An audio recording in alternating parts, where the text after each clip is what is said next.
जो मैंने अत्यधिक भाइराल अच्छा जो मैंने अधिक पैसा डिमांड कर आभोड करूँ देखिए यात्रा इंडस्ट्री ठीक बंचो यात्रा इंडस्ट्री टिष्टिब जदि आपण मैंने से भाइराल लोक मान पचर बारंबार पड़े से पचर तेलिया मुंडे तेल मारे ताले जमती ओडिया सिनेमा इंडस्ट्री डुबी जाइतिला यात्रा इंडस्ट्री बहुत शीघ्र डुबा से टंका देले आपण नेले नहीं कि आपण झील बाहागर करदे झील शाशुघर पड़ेगा काम जमी सरीगला आप टंका नहीं पुणी फेरई देवे से मालिकटे आपन को जो बुक करी आपन को जो बुक करके से देखई स्टारकास्ट रे ता द्वारा जो से किछिटा कमिटी बुक करी बर्तमान से कमिटी वाला आगे से मालिकटा कौन जवाब दब जहाँ सहित एग्रीमेंट करुँच ठीक रे एग्रीमेंट करंतु एवं यात्रा सेशन सरिया पर्यंत अपेक्षा करंतु पूर्वर जो आपण माने लक्षाधिक टंका मोटा आकार दे दौरान से भावुं आमर बर्तमान किणा बिकार समय आसीगला तेणु सी देखुं आम हाथ में जेहेतु आ 4-5 मास समय अच्छी सी बेपार कर नमस्कार जय जगन्नाथ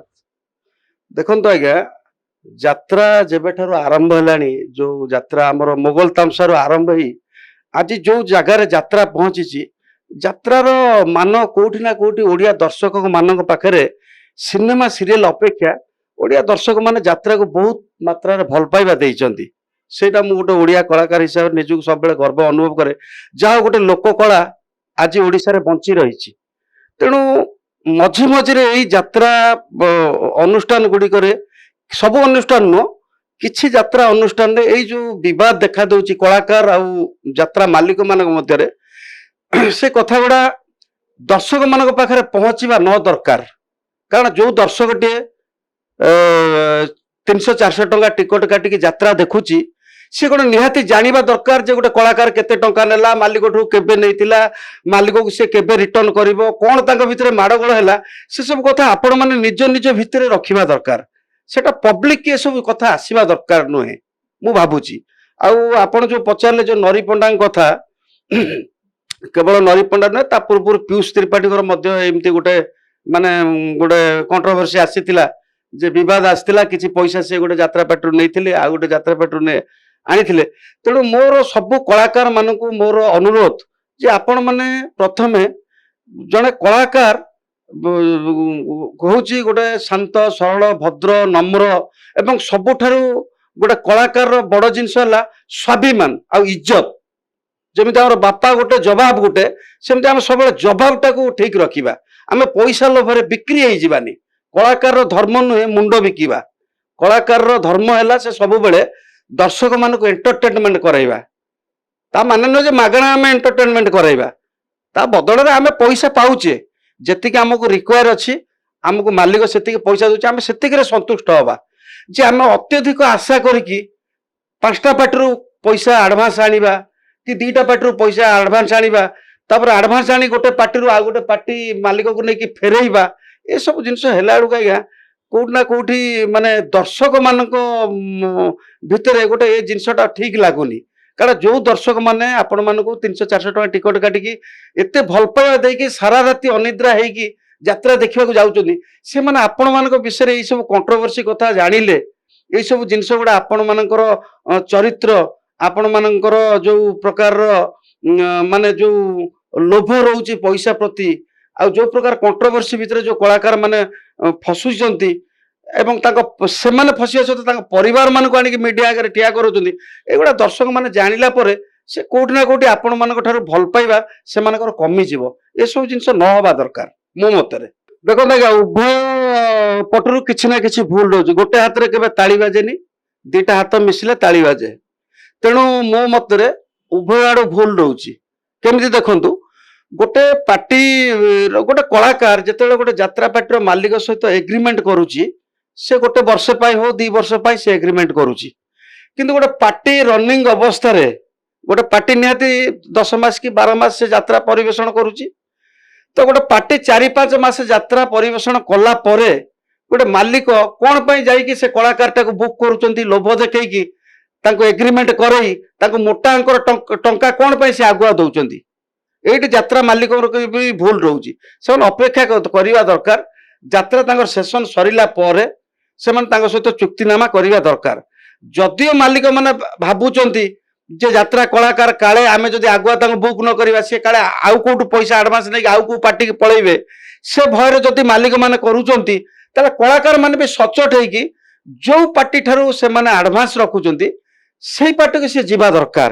ତା ମାନେ ନୁହେଁ ଯେ ଏ ପାର୍ଟିରୁ ଆମେ ପକେଇଦେବା 10 ଲକ୍ଷ, ଆଉ ଗୋଟେ ପାର୍ଟିରୁ ପକେଇଦେବା 10 ଲକ୍ଷ, ତାପରେ ଆମେ ଲୁଚିକି ବୁଲିବା, ତାପରେ ନା ଏ କୂଳର ହବା ନା ସେ କୂଳର ହବା।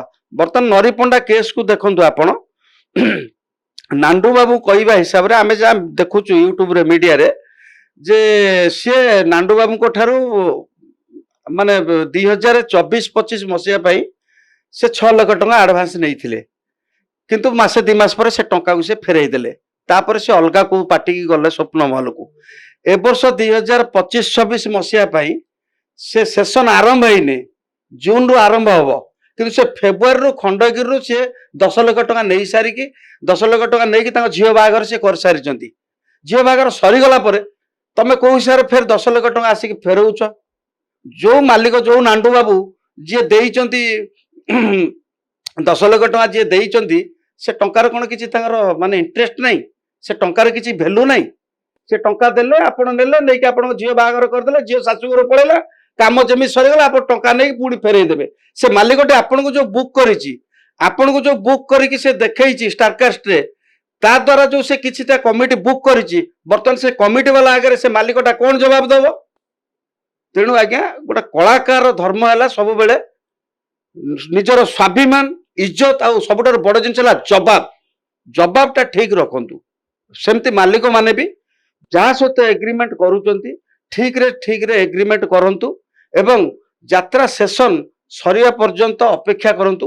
ପୂର୍ବରୁ ଯୋଉ ଆପଣ ମାନେ ତାଙ୍କୁ ଲକ୍ଷାଧିକ ଟଙ୍କା ମୋଟା ଆକାରରେ ତାଙ୍କୁ ଦେଇ ଦଉଛନ୍ତି, ସେମାନେ ଭାବୁଛନ୍ତି ଆମର ବର୍ତ୍ତମାନ କିଣା ବିକାର ସମୟ ଆସିଗଲା, ତେଣୁ ସିଏ ଦେଖୁଛନ୍ତି ଆମ ହାତରେ ଯେହେତୁ ଆଉ 4-5 ମାସ ସମୟ ଅଛି, ସିଏ ବେପାର କରୁଛନ୍ତି, ସେ ଅଲଗା ପାର୍ଟି ସହିତ ଡିଲ୍ କରୁଛନ୍ତି। ଆମକୁ ଅମକା ପାର୍ଟି ଦେଇଛି 10 ଲକ୍ଷ, ଆପଣ କେତେ ଦେବେ? ନା ମୁଁ ଦେବି 12। ନା ଆପଣ କେତେ? ନା ମୁଁ 15। এটা ଗୋଟେ ମାନେ ଗୋଟେ ଘୋଡା ବେପାର ହେଇଯାଉଛି। ଯେମିତି ଗାଈ ଗୋରୁକୁ ଆମେ ନେଇକି ହାଟରେ, ମାନେ ଛେଳିକି ଆମେ ନେଇକି ହାଟରେ ବେପାର କରନ୍ତି, ରେଟ୍ ବାର୍ଗେନିଂ କରନ୍ତି, ଇଏ ସେଇ ଟାଇପର ହେଇଯାଉଛି ଆଜ୍ଞା। ତେଣୁ କଳା କମ, ବେପାର ଅଧିକ ହେଇଯାଉଛି ଯାତ୍ରାରେ। ତେଣୁ ଯାତ୍ରା ଯୋଉ ଲୋକ କଳାଟା, ଓଡିଶାର କଳା ସଂସ୍କୃତି ପରମ୍ପରାକୁ ନେଇକି ଯୋଉ ଲୋକ କଳା ଆଜି ବଞ୍ଚି ରହିଛି, ସେ ଲୋକ କଳା ସେମିତି ବଞ୍ଚି ରହିବା ଦରକାର। ତା ମାନେ ନୁହେଁ ଯେ ଆମେ ଅତ୍ୟଧିକ ଟଙ୍କା ଲୋଭରେ। ଆଉ ଗୋଟେ କଥା ହଉଛି, ମାଲିକ ମାନଙ୍କର ସବୁଠାରୁ ବଡ ଭୁଲ ଯେ ସେମାନେ ସବୁବେଳେ ଯୋଉମାନେ ଭାଇରାଲ ଆକ୍ଟର ଅଛନ୍ତି, ସେମାନଙ୍କ ପଛରେ ସବୁବେଳେ ପଡୁଛନ୍ତି। କାହିଁ କିଛି ନୂଆ କଳାକାର ଆପଣ ମାନେ ତିଆରି କରୁନାହାନ୍ତି? କିଛି ନୂଆ କଳାକାର ଆପଣ ମାନେ ତିଆରି କରନ୍ତୁ। ସେ କଳାକାର ମାନଙ୍କୁ ଆପଣ ଟ୍ରେନିଂ ଦିଅନ୍ତୁ, ବହୁତ କମ ପଇସାରେ ସେମାନଙ୍କୁ ବୁକ୍ କରନ୍ତୁ, ବର୍ଷେ 6 ମାସ ସେମାନଙ୍କ ପଛରେ ଲାଗନ୍ତୁ, ତାପରେ ତ ନିଶ୍ଚୟ ସେମାନେ ସକ୍ସେସ ହେବେ ନା। ଆପଣ ସେଟା ନକରି ସବୁବେଳେ ତେଲିଆ ମୁଣ୍ଡରେ ତେଲ, ଯୋଉ କଳାକାର ମାନେ ଭାଇରାଲ ଅଛନ୍ତି, ଯୋଉମାନେ କାମ କରି କରି ଇଣ୍ଡଷ୍ଟ୍ରିରେ ପୁରୁଣା ହେଇଗଲେଣି, ଆପଣ ମାନେ ସେଇମାନଙ୍କ ପଛରେ ପଡୁଛନ୍ତି। ସେମାନଙ୍କ ପଛରେ ପଡିବା ବନ୍ଦ କରିଦିଅନ୍ତୁ, ନୂଆ ନୂଆ କଳାକାର ମାନଙ୍କୁ ବ୍ରେକ୍ ଦିଅନ୍ତୁ। ଧନ୍ୟବାଦ ଦେବି ଆମର ଜାଗମରାର ଯୋଉ ରଙ୍ଗମହଲର ମାଲିକ ସତ୍ୟ ଜେନା, ସତ୍ୟ ବାବୁଙ୍କୁ। ମୁଁ ତ ତାଙ୍କୁ ଦେଖିନି, କିନ୍ତୁ ଶୁଣିଛି ତାଙ୍କର କେତେବେଳେ ବାଇଟ୍ ଇଣ୍ଟରଭ୍ୟୁ ମୁଁ ଦେଖେ। ସେ ସବୁବେଳେ ନୂଆ ପିଲାଙ୍କୁ ବ୍ରେକ୍ ଦିଅନ୍ତି। ସିଏ ହୁଅନ୍ତୁ, ରାଜଧାନୀ ଅପେରା ମାଲିକ ହୁଅନ୍ତୁ, ସେ ତୁଳସୀର ନାଣ୍ଡୁ ବାବୁ ବି, ସେ ବି ନୂଆ ପିଲାମାନଙ୍କୁ ସବୁବେଳେ ଚାହାନ୍ତି ମାନେ ବ୍ରେକ୍ ଦେବା ପାଇଁ। ସେମିତି ସବୁ ମାଲିକ ଚେଷ୍ଟା କରନ୍ତୁ, ନୂଆ ନୂଆ ପିଲାମାନଙ୍କୁ ବ୍ରେକ୍ ଦିଅନ୍ତୁ। ଯୋଉମାନେ ଅତ୍ୟଧିକ ଭାଇରାଲ ଅଛନ୍ତି, ଯୋଉମାନେ ଅଧିକ ପଇସା ଡିମାଣ୍ଡ କରୁଛନ୍ତି, ସେମାନଙ୍କୁ ଆଭଏଡ କରନ୍ତୁ। ଦେଖିବେ ଯାତ୍ରା ଇଣ୍ଡଷ୍ଟ୍ରି ଠିକ ବଞ୍ଚିବ, ଯାତ୍ରା ଇଣ୍ଡଷ୍ଟ୍ରି ତିଷ୍ଠିବ। ଯଦି ଆପଣ ମାନେ ସେଇ ଭାଇରାଲ ଲୋକମାନଙ୍କ ପଛରେ ବାରମ୍ବାର ପଡିବେ, ସେମାନଙ୍କ ପଛରେ ତେଲିଆ ମୁଣ୍ଡରେ ତେଲ ମାରିବେ, ତାହେଲେ ଯେମିତି ଓଡିଆ ସିନେମା ଇଣ୍ଡଷ୍ଟ୍ରି ଡୁବି ଯାଇଥିଲା, ଯାତ୍ରା ଇଣ୍ଡଷ୍ଟ୍ରି ବହୁତ ଶୀଘ୍ର ଡୁବିବାକୁ ଯିବ। ନାଇଁ, ବହୁତ ଗୁଡେ ଯାତ୍ରା ପାର୍ଟି ତ ମୋ ସହିତ କଥାବାର୍ତ୍ତା କରିଛନ୍ତି ଯିବା ପାଇଁ। କଣ ଆଜ୍ଞା, ମୁଁ ଏଇସବୁ ଜିନିଷ ଦେଖିକି ମାନେ ଡରିଗଲିଣି। ଏତେ ବର୍ଷର କଳାକାର, ମାନେ 10-12 ବର୍ଷର କଳାକାର ଆମର, ଯାହାହେଲେ ବି ନରିପଣ୍ଡା ସିଏ କହୁଛନ୍ତି ଯେ 25-30 ବର୍ଷର କଳାକାର, ପିୟୁଷ ତ୍ରିପାଠୀ 15 କି 10 ବର୍ଷର ସେ ଜଣେ କଳାକାର।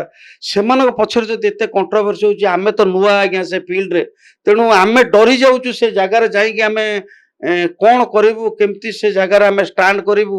ତଥାପି ଯଦି ସେମିତିଆ ଭଲ ମାଲିକ ଏବଂ ଭଲ ଅନୁଷ୍ଠାନ ମିଳେ, ନିଶ୍ଚୟ ମୁଁ ଯାତ୍ରାରେ ଯିବି। ଏବଂ ଏଇ ବହୁତ ଶୀଘ୍ର ମୋର ସାଙ୍ଗ ରାଜବୀର, ସେ ମଧ୍ୟ ଏ ବର୍ଷ ରଙ୍ଗମହଲରେ ଜଏନ କରିଛି, ରଙ୍ଗମହଲ ପାର୍ଟିରେ। ଆଉ ସେ ବି ମତେ କହୁଛି, ସାଙ୍ଗ ତୁ ବି ଯାତ୍ରାରେ ପଳା। କିନ୍ତୁ ଯାତ୍ରା ଯିବା ଏତେ ସହଜ ନୁହଁ, ଯାତ୍ରାରେ ବହୁତ କଷ୍ଟ ଅଛି। ସିନେମା ସିରିଏଲରେ କଣ, ଆମେ ଗୋଟେ ମାନେ ସୁଟିଂ କରୁଛେ, କଲା ପରେ ଯଦି କିଛି ଭୁଲ ଭଟକା ହଉଛି, ତାପରେ ଆମେ ତାକୁ ବି ରିଟେକ୍ କରୁଛେ, ଏଡିଟିଂ ରେ ତାକୁ ସୁଧାରୁଛେ, ଡବିଂ ରେ ସୁଧାରୁଛେ। କିନ୍ତୁ ଯାତ୍ରାରେ ଏସବୁ ନାହିଁ, ଯାତ୍ରାରେ ପୁରା ଲାଇଭ ଯାହା କରିବେ ସେଇଠି ଗାଳି, ସେଇଠି ଦର୍ଶକଙ୍କ ଠାରୁ ସେଇଠି ତାଳି ପାଇବେ, ସେଇଠି ଗାଳି ପାଇବେ। ତେଣୁ ଏସବୁ ଜିନିଷ ମାଇଣ୍ଡ ମେକଅପ୍ କରିକି ଯଦି ସେମିତିଆ ଅନୁଷ୍ଠାନ, ସେମିତିଆ ଭଲ ମାଲିକ ମାନେ ଜୋଟନ୍ତି, ତାହେଲେ ମୁଁ ନିଶ୍ଚୟ ଯିବି ଯାତ୍ରାରେ।